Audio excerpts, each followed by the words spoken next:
everybody, it's Doug. So today we are going to be taking a look at this gorgeous TrioVing Assa Abloy. This one comes to me from the TrioVing King, Chris Capune. This one is a really interesting one for me this week. First of all, life and work came at me very hard this week, so it was intense. And this little lock saved me from going absolutely insane because it was a really fun pick and I learned a lot while experimenting with it. Let me start by pointing out to you, I'll see if I can put a little light on this. If you take a look, you can see that the warding on the right hand side goes further over than the warding on the left hand side. And as a result, no matter what angle I hit that flashlight, does not give me much to go by. But you can see that the warding on the right-hand side cuts in and prevents a direct path up from the bottom. So what we're talking about is even with my sliver picks, you could not pick off the bottom. The only thing you could do is pick off that warding there. That's not such a problem, except that if you look at the key, it's almost all bottom cuts. So all the pins set really, really low. That leaves very, very little room in that little corner there for me to get a pick in. So I experimented with a bunch of different picks, and I've picked this a lot in many different forms. I've found that I need a very narrow shanked pick, and this Sparrows did work. This is like an DeForest diamond, offset diamond, from Sparrows in 20 thousandths. That one worked. Also, I did get through with a Capune Bijou, I think is the name on this one. Basically, he's got a couple of picks that look like this one, but this one does work. It's just a tiny bit too steep. So I also did try the Capune. Oh gosh! All of a sudden, the Scimitar from the Law Lock Tools. Actually did some bending on that one because it wasn't tall enough. So the serious solution right in between that is this one. This one comes from the Dark Shift by Sparrows, and this is, I'm pretty sure this is the Attila. So this one gives me just the right amount of narrow shank, but also a little bit of hook on the end, a lift. So let us get a look at what is inside. We're going to be picking this one first, obviously, and then we will give you a look inside. I have personally not seen the guts of this myself. We know it's a 6-pinner, and I wouldn't be surprised if a couple of those pins are, well, I wouldn't say don't need to be picked. They're very close to not needing picking. So let me get you a good angle as well, and let's get started. So again, I've got a lot of experience with this lock, and I hope that doesn't take the fun out of it for you guys. I happen to know that all the magic's at the back.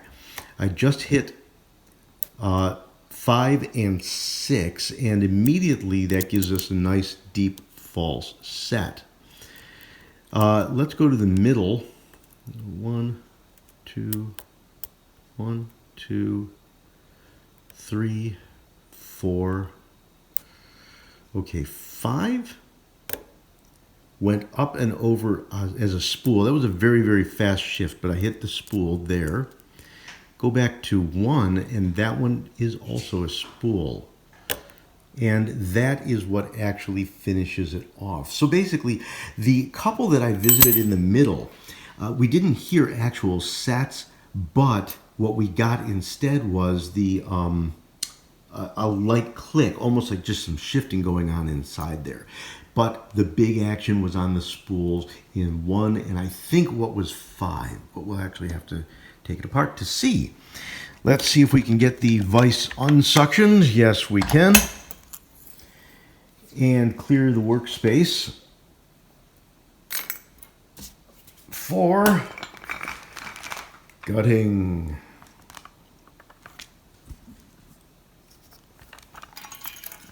Okie dokie.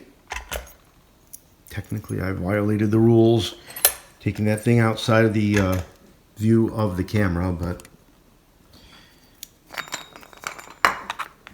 We're not trying to prove anything here. Alrighty, so we've got our utility there, our pinning tray, and time to get the C-clip off.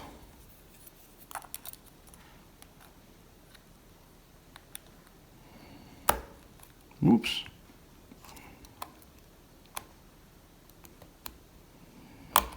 My patented two-prong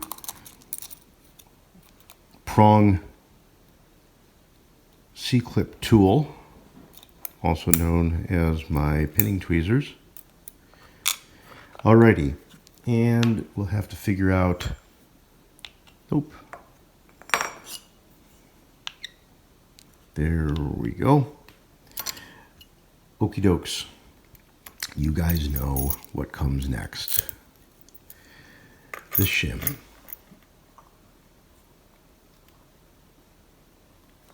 I think my shims are getting all mixed up and out of order. I've got some shims in the wrong bin. Okay.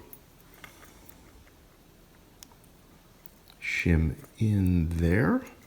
Ooh, that's a tightly machined piece of equipment. All right.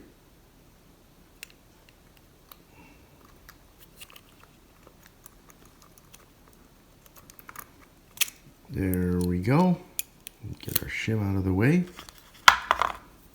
Okay, so taking a look at the plug, beautifully machined item there. Everybody needed picking, but you can see how close to the shear line those last two were. So let's get a look at what types of pins we've got. 3, nothing surprising at all. 4, 5, and 6. So there's no machining here, although let's take a look at the tops of those pins.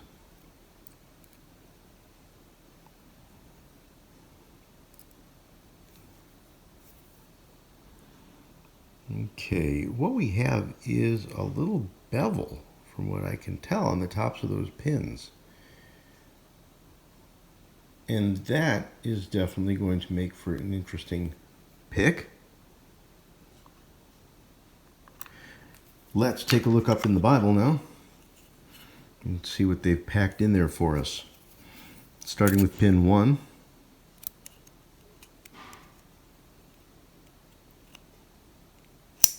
Ah! That one flew.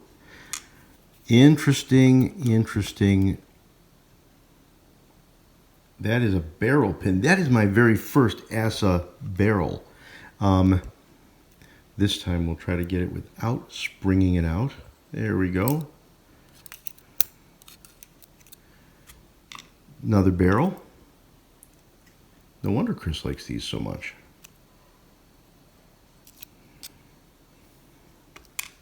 Three is a barrel. Take the rest from the other end.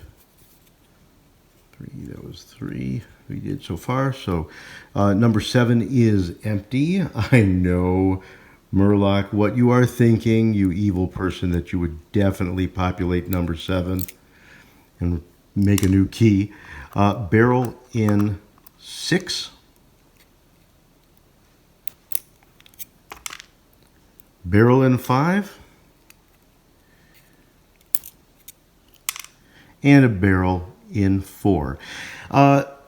Spring-wise, I've never seen ASSA springs before. They're just standard steel springs. So let's get a close look from overhead at everything we've got here. I'm actually going to change the view. This is a little different than my normal view because I want to make sure that you guys see the shape on these pins.